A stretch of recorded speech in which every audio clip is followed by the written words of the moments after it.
নদী পাইলাম না।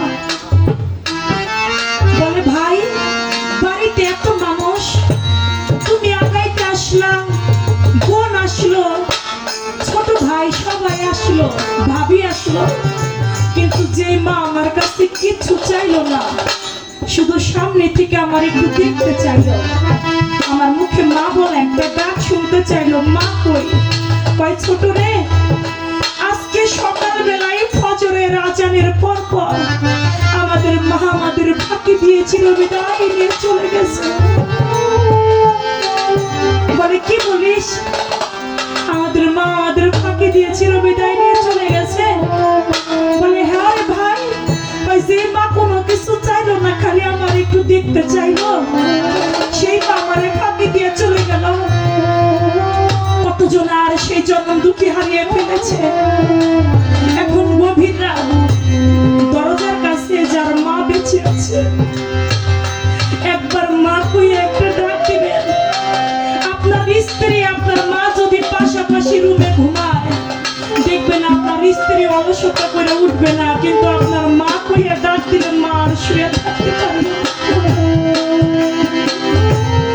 জগতে মা বড় এমন ধন যার আছে, সে তো ভাগ্যবান।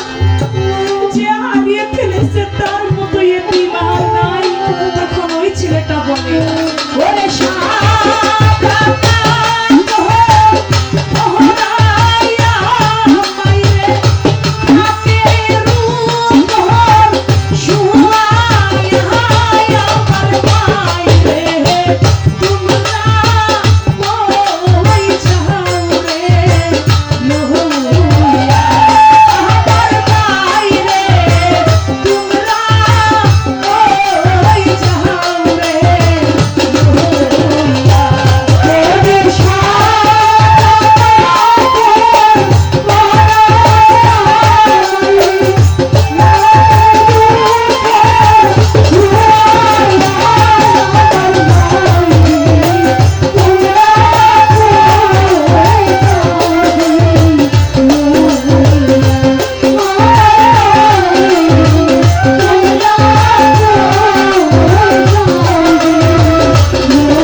একদিন আমার দয়াল নবীকে বলতেছেন, ইয়া রাসূলুল্লাহ, কোন কর্ম করলে জান্নাত পাওয়া যায়?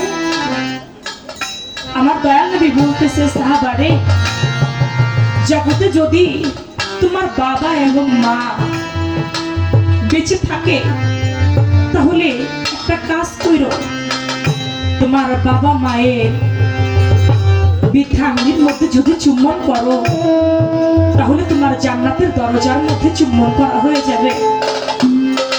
বলে ইয়া রাসূলুল্লাহ, জগতে তো আমার বাবাও না, জগতে আমার মাও